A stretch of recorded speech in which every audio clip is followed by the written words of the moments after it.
2023 was a year of recovery. So industries expanded. We saw, especially in automotive, an expansion. That was good. So we could bring our numbers, especially through the last quarter. We saw an expansion coming on the automotive side. So that's what we see before currency effects, quite a solid growth. The currencies were kind of an issue because the Chinese renminbi was very weak last year.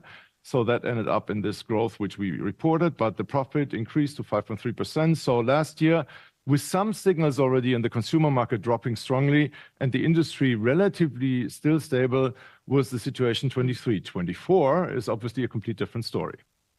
How does 24 look like? Where are the headwinds and where are the tailwinds? So how is it going? Yeah, that's the problem of 24. There's very few tailwinds because automotive is stabilizing, so no growth pretty much. It's just a shift between capacities and supply. You see still a sluggish demand in the consumer markets, also led to this problem that in the construction markets, we don't have so much growth.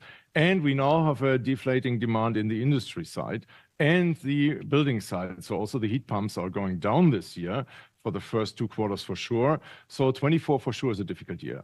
You've announced news coming from your healthcare sector. So you're expanding the business. So what are you doing exactly? So with all these conditions, we still push forward hard on innovation, on growth, to really bring out new technologies. And with the health sectors, we have always worked on the PCR tests with automatic tests for COVID, which we did. And now we're expanding this into this bio-MEMS area. So we combine this PCR capabilities with MEMS, which is a micromechanical sensor technology.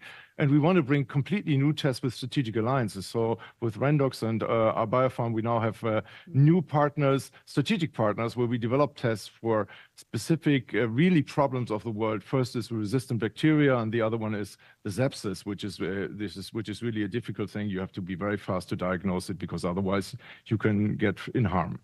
Let's switch gears a little bit back to the automotive industries, because we're seeing, for example, Tesla slashing jobs. We have others who also have a hard time to transition into electromobility. So what's the problem here? And have we been perhaps complacent about being able to speed that transition up?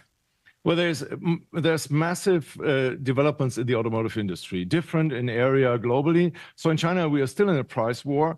Electromobility is growing, so against the ICE technology, but the total market in China is not growing so much. The export does, which leads now to further things globally. So what you now see is that the global market also doesn't grow. So it's a constant production and pretty much demand. Maybe it's 1% or 2% more, we will see. But that leads, in addition to now problems also in the electromobility transition, because there is no solid growth on top, and the consumer is not willing to buy in that volume as we anticipated. So we will see kind of a wave kind of form in the electromobility. It will go on, but probably much slower in the next 2 years. You have been mentioning China. The Chinese domestic market seems to be slow, but they're very pushy on like exporting their goods into other markets, being highly subsidized. So that's a huge problem for policymakers. How do you judge the situation? What do you think will happen? Well, I'm a big fan of open markets because I believe that open markets normally with competition bring a good way of innovation. They bring a good offering to consumers, and the consumers are the ones that always have to decide. On the other hand, it's clear we have to have a level playing field, so that's politics and it has to be discussed.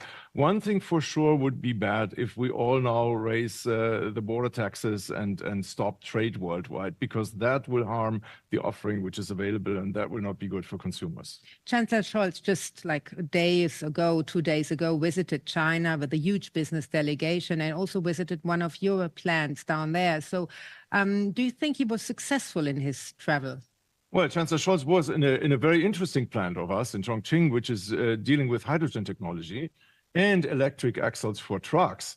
And that shows a bit what is also happening in China. So China is not only producing just the products which have been developed in the West or something, but also bringing own innovation power to the place.